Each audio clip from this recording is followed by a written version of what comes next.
ಯಾರು ಊಟಕ್ಕೆ ಕೆರಿಲಿಲ್ಲ. ಈಗ ಇನ್ನೆಲ್ಲ ಹೋಗ್ತಿದ್ವಿ ಊಟಕ್ಕೆ. ನಮ್ಮಮ್ಮ ಕೆರೆದಿದ್ದಾರಿಲ್ಲ, ಊಟಕ್ಕೆ ಹೋಯ್ತಾ ಇದ್ದೆ. ವರಮಹಾಲಕ್ಷ್ಮಿ ಹಬ್ಬದ ಶುಭಾಶಯಗಳು. ಬೆಳಗ್ಗೆ 6 ಗಂಟೆ ಆಗಿದೆ. ನಾನು ಶೂಟಿಂಗ್ ಹೋಗ್ಬೇಕು, ಬೇಗ ಎದ್ದಿದ್ದೀನಿ. ಅಮ್ಮವ್ರು ಅಲ್ಲ ರೆಡಿ ಆಗ್ತಾ ಇದ್ದಾರೆ, ಸ್ನಾನ ಮಾಡಿದ್ದಾರೆ. ಈಗ ನಾನು ಕೂಡ ರೆಡಿಯಾಗಿ ಹೋಗ್ತಿದ್ದೀನಿ. ಎಲ್ಲ ತಂದ್ಕೊಟ್ಟಿದ್ದೀನಿ, ಪೂಜೆಗೂ ರೆಡಿ ಮಾಡಿ 8:30 9 ಗಂಟೆಗೆ ಸೆಟ್ಟಲ್ಲಿ ಇರಬೇಕು. ಹಾಗಾಗಿ ನಾನು ತುಂಬ ಅರ್ಜೆಂಟಲ್ಲಿದ್ದೀನಿ. ಮಿಕ್ಕಿದೆಲ್ಲ ಇವ್ರು ಮಾತಾಡ್ತಾರೆ. Bye bye. Hello, welcome back to my YouTube channel Ranjitha Raghu blogs Kannada. ಹೇಗಿದ್ದೀರಾ? ಎಲ್ರಿಗೂ ವರಮಹಾಲಕ್ಷ್ಮಿ ಹಬ್ಬದ ಹಾರ್ದಿಕ ಶುಭಾಶಯಗಳು. ಆ್ಯಂಡ್ ಇವತ್ತಿನ ಬ್ಲಾಗ್ ಅಫ್ಕೋರ್ಸ್ ಎಲ್ರಿಗೂ ಗೊತ್ತಿರುತ್ತೆ, ವರಮಹಾಲಕ್ಷ್ಮಿ ಆಗಿರೋದ್ರಿಂದ ಅದೇ ಇವತ್ತಿನ ಬ್ಲಾಗು. ಇವ್ರು ಬೇಗ ಅವ್ರು ಹೇಳಿದಾಗೆ ಶೂಟಿಂಗ್ ಹೋಗೋದ್ರಿಂದ ಬೇಗ ಇವಾಗ ಪೂಜೆ ಮಾಡಿ ಮುಗಿಸ್ಬೇಕು. ಇವಾಗ ಜಸ್ಟ್ ಸ್ನಾನ ಮಾಡ್ಕೊಂಡು ಬಂದಿದ್ದೀನಿ ನಾನು. ಬೇಗ ಬನ್ನಿ, ರೆಡಿ ಮಾಡ್ಕೊಳ್ಳೋಣ, ಪೂಜೆ ಮಾಡೋಣ. ನಿಮ್ಮನೇಲೂ ಹೇಗೆ ಪೂಜೆ ಮಾಡಿದ್ರಿ, ಹೇಗೆ ಆಚರಿಸ್ತಾ ಇದ್ದೀರಾ ಅಂತಲೂ ಕಮೆಂಟ್ ಮಾಡಿ. ಹಬ್ಬ ಅಂದ ತಕ್ಷಣ ಮೊದಲು ಶುರುವಾಗದೆ ಹೊರಗಡೆಯಿಂದ ಈ ಥರ ತೋರಣ ಹಾಕೋದಾಗಲಿ, ಇಲ್ಲ ಮಾವಿನ ಎಲೆ ಇಲ್ಲ ಮಾವಿನ ತೋರಣ ಹಾಕಿ ರೆಡಿ ಮಾಡಿ ಅಲಂಕಾರ ಮಾಡೋದೇ ಒಂದು ಚೆನ್ನಾಗಿರುತ್ತೆ ನೋಡೋಕ್ಕೆ. ಜೊತೆಗೆ ರಂಗೋಲಿನೂ ಅಷ್ಟೇ, ಹಬ್ಬ ಅಂದಮೇಲೆ ಒಂದು ಸ್ವಲ್ಪ ಎಕ್ಸ್ಟ್ರಾ ಸ್ಪೆಷಲಾಗಿ ಏನಾದರೂ ಟ್ರೈ ಮಾಡಬೇಕು. ನನಗೂ ಏನು ಅಷ್ಟೊಂದು ರಂಗೋಲಿ ಬರಲ್ಲ, ಬಟ್ ಆದರೂ ನಾನು ಯೂಟ್ಯೂಬೆಲ್ಲ ನೋಡಿನೇ ಕಲಿತು ಏನೋ ಒಂದು ಟ್ರೈ ಮಾಡಿದ್ದೀನಿ. ಪ್ರತಿ ಸಲ ಥರನೇ ಇವರು ಈ ಸರಿನೂ ಮಾರ್ಕೆಟ್ಗೆ ಹೋಗಿ ಹೂವು ತೊಗೊಂಡು ಬಂದಿದ್ರು. ಜೊತೆಗೆ ಸ್ವಲ್ಪ ಅಲಂಕಾರ ಮಾಡೋಕ್ಕೆ ಏನೇನು ಬೇಕು ಆ ಥರದ್ದು ಹಿಂದೆಗಡೆ ಅದೊಂದು ರೌಂಡ್ ಶೇಪ್ ಏನೋ ಆರ್ಚ್ ಥರ ರೌಂಡ್ ಇದೆಯಲ್ಲ, ಸೊ ಆ ಥರದ್ದು ತಂದಿದ್ರು. ಹಾಗೆ ಕನಕಾಂಬರ, ಮಲ್ಲಿಗೆ ಹೂ ಎಲ್ಲ. ಇವತ್ತಿನ ಹೂವದ ರೇಟು ನಿಮಗೆ ಗೊತ್ತು ಎಷ್ಟು ರೇಟ್ ಇತ್ತು ಹಬ್ಬದ ದಿನ ಅಂತ. ಬಟ್ ಆದರೂ ನಮ್ಗೆ ಯಾವ್ದು ಬೇಕಿತ್ತು ಅಲಂಕಾರಕ್ಕೆ ಅಷ್ಟು ಹೂವುಗಳು ಮಾತ್ರ ಇವರು ತಂದಿದ್ದಾರೆ. ಇನ್ನು ಇವತ್ತು ಹಬ್ಬಕ್ಕೆ ಈ ಸೀರೆ ಹಾಕೊಳ್ಳೋಣ ಅಂತ ಎತ್ತಿಟ್ಟಿದ್ದೀನಿ. ಚೆನ್ನಾಗಿದೆ ಅಲ್ಲ, ಗ್ರೀನ್ ಮತ್ತು ಪಿಂಕ್ ಕಾಂಬಿನೇಷನ್ ಯಾವಾಗಲೂ ಚೆನ್ನಾಗಿರುತ್ತೆ.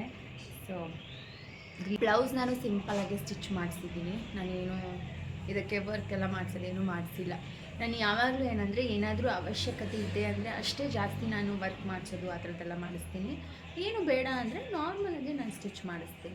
ಈ ಥರ ಸಾಫ್ಟ್ ಸೀರೆ ಎಲ್ಲ ತುಂಬ ಈಸಿ ಇರುತ್ತೆ, ಲೈಟ್ ವೆಯ್ಟಾಗಿರುತ್ತೆ, ಆರಾಮಾಗಿ ಉಟ್ಕೋಬೋದು. ಬಟ್ ಆದರೆ ನನಗೆ ಸಿಲ್ಕ್ ಸೀರೆಗಳೆಲ್ಲ ಮಾತ್ರ ಉಟ್ಕೊಳಕ್ಕೆ ಬರಲ್ಲ, ಕಷ್ಟ.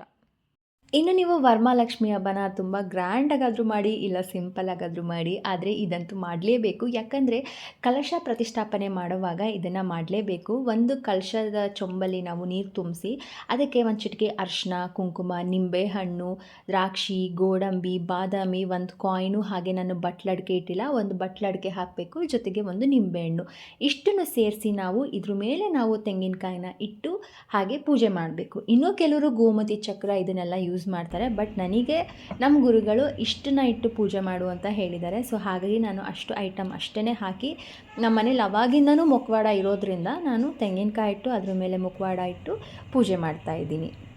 ಇದನ್ನು ಮಾಡೋದ್ರಿಂದ ಏನಂದರೆ ಒಂದು ಪಾಸಿಟಿವ್ ಎನರ್ಜಿ ಕೂಡ ಮನೆಗಿರುತ್ತೆ. ಸೊ ಹಾಗಾಗಿ ನಾನು ಇದನ್ನು ಮಾಡ್ತಾಯಿದ್ದೀನಿ. ನೀವು ಯಾರಿಗಾದರೂ ಆಲ್ರೆಡಿ ಈ ಥರ ಮಾಡ್ತಾ ಇದ್ದರೆ ಇದೇ ಥರ ಮಾಡಿದ್ದೀನಿ ಅಂತಲೂ ಹೇಳಿ, ಇಲ್ಲ ಯಾರು ಮಾಡಿಲ್ಲ ಅಂದರೆ ನೆಕ್ಸ್ಟ್ ಟೈಮ್ ಮಾಡಿ.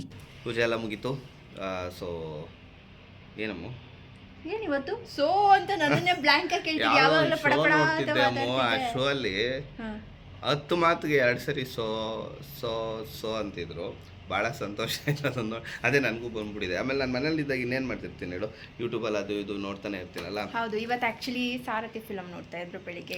ನಾನು ಆ್ಯಕ್ಚುಲಿ ನೆಟ್ಫ್ಲಿಕ್ಸ್ ಅಲ್ಲ Z5 ಅನ್ಸುತ್ತೆ ಅಲ್ಲ, ಸನ್ ನೆಟ್ವರ್ಕ್. ಸ್ವಲ್ಪ ಕನ್ನಡ ಬಿಟ್ಟು ಇಂಗ್ಲೀಷು ಪಾಲಕ್ಕೆ ತುಂಬ ಕಷ್ಟ. ಮತ್ತೆ ಹಬ್ಬ ಎಲ್ಲ ಚೆನ್ನಾಗಿ ಮಾಡಿದ್ರ? ಸಾಕಾತ ಮಾಡಿದ್ವಿ ಹಬ್ಬ. ಇಲ್ಲಿ ನೋಡಿ ಮೈ ಮೇಲೆ ಹೆಂಗೈತೆ ಅಲ್ಲ, ಹೆಣ್ಮಕ್ಳು ಮಾತ್ರ ಇಲ್ಲಿ ನೋಡ್ರಿ ಹೆಂಗ್ ಕ್ಲೀನಾಗಿ ರೆಡಿ ಆಗ್ತಾರೆ. ನಾವು ಆಗಿ ನಿಮ್ಮನ್ನ ಯಾರು ಆಗ್ಬೇಡಿ ಅಂದಿದ್ದು. ನಮ್ಗೆ ಹೆಣ್ಮಕ್ಳಿಗೆ ಈ ಥರ ಹಬ್ಬ ಬಂದರೆ ಖುಷಿ, ಹಿಂಗೆಲ್ಲ ರೆಡಿ ಆಗುತ್ತೆ. ವರಮಹಾಲಕ್ಷ್ಮಿ ಹಬ್ಬದ ದಿವಸ ಕಾಸು ಕೊಡಿ. ನೀವು ಕೊಡ್ಬೇಕ್ರಿ. ಗಣೇಶ ಹಬ್ಬದಲ್ಲಿ ನಾವು ಕೊಡ್ತೀವಿ. ಏನು ಬಾಯ್ಸ್? ಗಣೇಶ ಹಬ್ಬಕ್ಕೂ ನೀವೇ ಕೊಡ್ಬೇಕು, ಗೌರಿ ಇರಲ್ವಾ? ಅಮ್ಮ ತಾನೆ ಮಗನ ಕೊಡೋದು. ಒಲಿ ಬಿಡಿ, ಬನ್ನಿ ಹೋಗೋಣ. ಈಗ ಎಲ್ಲಿ ಹೋಗ್ತಾ ಇದ್ದೀವಿ? ಈಗ ಮಲ್ಲೇಶ್ವರಂಗೆ ಹೋಗ್ತಾ ಇದ್ದೀವಿ. ಅಲ್ಲಿ ಹೋಗ್ಬಿಟ್ಟು ಊಟ ಮಾಡಿಕೊಂಡು ವಾಪಸ್ ಮನೆಗೆ ಬರಬೇಕು. ಇಲ್ಲೇ ಮಾಡ್ತೀವಿ ಅಂತ ಹೇಳಿದ್ವಿ, ಬಟ್ ಇಲ್ಲ ಇಲ್ಲೂ ಬಂದು ಹೋಗಿ ಅಂದರು. ಅದಕ್ಕೆ ಇವಾಗ ಅಲ್ಲಿ ಹೋಗಿದ್ದು ವಾಪಸ್ ಮನೆಗೆ ಬರಬೇಕಾದ್ರೆ ಸಾಯಂಕಾಲ ಇಲ್ಲೂ ದೀಪ ಹಚ್ಬೇಕಲ್ವಾ, ಪೂಜೆ ಮಾಡಬೇಕು, ಅದಕ್ಕೋಸ್ಕರ. ಇವತ್ತು ಆಕ್ಚುಲಿ ಟ್ರಾಫಿಕ್ ಕಮ್ಮಿ ಇದೆ ಅಲ್ಲಪ್ಪು? ಏನಿಲ್ಲ, ಜಾಸ್ತಿ ಇದೆ. ಇಲ್ಲ, ಕಮ್ಮಿನೇ ಇದೆ. ಬೇರೆ ಟೈಮ್ ಹೋಲಿಸ್ಕೊಂಡ್ರೆ ಇವತ್ತು ಸ್ವಲ್ಪ ಕಮ್ಮಿನೇ. ಯಾಕೆ ಹೇಳು? ಇವತ್ತು ಯಾವ ವಾರ ಹೇಳು? ವಾರ ಮುಖ್ಯ ಅಲ್ಲ, ಶುಕ್ರವಾರ ಇಲ್ಲ ರಜಾ ಕೊಟ್ಟಿರ್ತಾರಿಲ್ಲ, ಶನಿವಾರ ರಜಾ ಕೊಟ್ಟಿರ್ತಾರಿಲ್ಲ, ಭಾನುವಾರನು ರಜಾ ಕೊಟ್ಟಿರ್ತಾರಲ್ಲ. ಯಾರು ಏನ್ ಗೊತ್ತಾ, ಊರಿಗೆ ಹೋಗಿಲ್ಲ ಅಂದ್ರೂ ಎಲ್ಲ ಮನೆಯಲ್ಲಿ ಹಬ್ಬ ಊಟ ಅಂತ ಬಿಸಿ ಇದ್ದಾರೆ. ಅದಕ್ಕೆ ಜನ ಸ್ವಲ್ಪ ಕಮ್ಮಿ ಇವತ್ತು. ನಮ್ಮನ್ನ ಯಾರು ಊಟಕ್ಕೆ ಕೆರಿಲಿಲ್ಲ. ಈಗ ಇನ್ನೆಲ್ಲ ಹೋಗ್ತಾ ಇದೀವಿ ಊಟಕ್ಕೆ. ನಮ್ಮಮ್ಮ ಕರೆದಿದ್ದಾರಿಲ್ಲ, ಊಟಕ್ಕೆ ಹೋಯ್ತಾ ಇದ್ದೀನಿ. ಯಾರು ಹೇಳಿದ್ರು ಇವತ್ತು ಟ್ರಾಫಿಕ್ ಇಲ್ಲ ಅಂತ? ಯಾರು ಅಮ್ಮ ಹೇಳಿದ್ ನೀನು? ಇಲ್ಲ ನೋಡು, ಈಗ ನಾವು ಹೋಗೋ ರೋಡಲ್ಲಿ ಟ್ರಾಫಿಕ್ ಇಲ್ವಲ್ಲ. ನಾವು ಹೋಗೋ ರೋಡಲ್ಲಿ ನಾವು ಏನಂತ ಹೇಳು, ನಾವು ಎಷ್ಟು ಬೇಗ ಇವತ್ತು ಹೋಗ್ತಾ ಇದೀವಿ, ಅಷ್ಟೊಂದು ಟ್ರಾಫಿಕ್ ಇಲ್ಲ ಅಂದೆ. ಆ ಸೈಡ್ ಇದೆಯಮ್ಮ, ಈ ಕಡೆ ಇಲ್ವಲ್ಲ. ಒಟ್ಟಲ್ಲಿ ಟ್ರಾಫಿಕ್ ತಾನೆ ಅದನ್ನು. ನಾವು ಹೋಗೋದು ಲೇಟ್ ಆಯ್ತಾ? ನೀನ್ ಯಾವಾಗ್ಲೂ ಏನಂತ ಹೇಳು, ಅಯ್ಯೋ ಇಷ್ಟು ಲೇಟ್ ಆಯ್ತು ಟ್ರಾಫಿಕ್ ಅಂದೆ. ಆ ಸೈಡ್ ಇದೆ, ನಾವು ಆರಾಮಾಗಿ ಹೋಗ್ತಿದೀವಲ್ಲ. ಆ ಕಡೆ ಇರೋರ್ ಕತೆ ಎಷ್ಟೊತ್ತು ನೋಡು, ಅಲ್ಲಿವರೆಗೂ. ಯಾವ ಕಡೆ? ಅಲ್ಲಿವರೆಗೂ.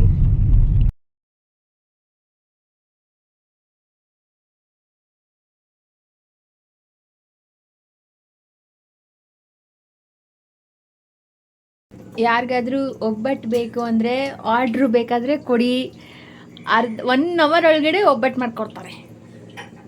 ಏನಮ್ಮ ಫಾಸ್ಟಾಗಿ ಏನು ಚಿತ್ರಾನ್ನ ಪುಳಿಯೋಗರೆ ಮಾಡ್ತೀವಲ್ಲ ಅದೇ ಥರ ಒಬ್ಬಟ್ಟು ರೆಡಿ ಮಾಡಿಬಿಡ್ತಾರೆ ಇವಮ್ಮ, ಬೇಗ ಚಟಾಪಟ್ ಅಲ್ವೇನಪ್ಪ?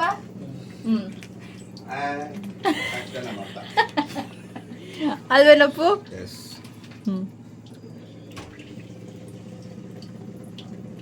ಎಲ್ಲೋಗ್ತಾ ಇದೀವಮ್ಮ ಈಗ? ನಮ್ಮತ್ತೆ ಮನೆಗೆ. ನಮ್ಮತ್ತೆ ಮನೆ ಆಯಿತು, ಈಗ ಇವ್ರತ್ತೆ ಮನೆಗೆ ಹೋಗ್ತಾ ಇದ್ದೀವಿ. ನಮ್ಮತ್ತೆ ಇವ್ರತ್ತೆಗೆ ಒಬ್ಬಟ್ಟು ಕೊಡಿ ಅಂತ ಹೇಳಿದ್ದಾರೆ, ಅದಕ್ಕೋಸ್ಕರ ಒಬ್ಬಟ್ಟು ತಗೊಂಡು ಹೋಗ್ತಾ ಇದ್ದೀವಿ ಅಲ್ವಾ ಅಮ್ಮ? ನಾವು ಇವಾಗ ಏರ್ಪೋರ್ಟ್ ರೋಡಲ್ಲಿ ಇದ್ದೀವಿ. ಹೌದು, ಫ್ಲೈಟಲ್ಲಿ ಹೋಗ್ತೀನಿ ನೀನು. ಅಮ್ಮನ ಮನೆಯಿಂದ ನೆಕ್ಸ್ಟ್ ನಮ್ಮ ಮನೆ ಹತ್ರ ಬಂದ್ವಿ. ಮಧ್ಯಾಹ್ನನೇ ಕಾಲ್ ಮಾಡಿದ್ರು, ಇಲ್ಲಿ ನಮ್ಮ ಮನೆ ಹತ್ರ ಇರೋರು ಅರ್ಶಿನ ಕುಂಕುಮಕ್ಕೆ ಬನ್ನಿ ಅಂತ. ಅವರು ಲಕ್ಷ್ಮಿ ಕೂರಿಸಿದ್ರು. ಸೊ ಅಲ್ಲಿಗೆ ಹೋಗಿ ಅರ್ಶಿನ ಕುಂಕುಮ ತೊಗೊಂಡು ಈಗ ಮನೆಗೆ ಬಂದು ಈಗ ಕೈಕಾಲು ಮುಖ ತೊಳ್ಕೊಂಡು ಮತ್ತೆ ದೇವರಿಗೆ ದೀಪ ಹಚ್ಚಿ ಅದಾದಮೇಲೆ ಊಟ ಮಾಡಿ ಮಲ್ಕೊಳ್ಳೋದು. ಸೊ ಇವತ್ತಿನ ನಮ್ಮನೆ ವರಮಹಾಲಕ್ಷ್ಮಿ ಹಬ್ಬ ಹೀಗಿತ್ತು. ಎಷ್ಟೋ ಕಡೆ ಒಂದೆರಡು ಕ್ಲಿಪ್ಪಿಂಗ್ ಮಿಸ್ ಮಾಡಿದ್ದೀನಿ, ಅರ್ಜೆಂಟಲ್ಲಿ ಟೈಮ್ ಇರಲಿಲ್ಲ ಅಂತ. ಬಟ್ ಸ್ಟಿಲ್ ಆದರೂ ಪೂರ್ತಿ ವ್ಲಾಗ್ನ ನೋಡಿ ಹಾಗೆ ಕಮೆಂಟ್ ಮಾಡಿ ನಿಮ್ಮ ಮನೇಲೆಲ್ಲ ಹೇಗೆ ನೀವು ಹಬ್ಬ ಆಚರಿಸಿದ್ರಿ ಅಂತ. ಬಾಯ್ ಬಾಯ್.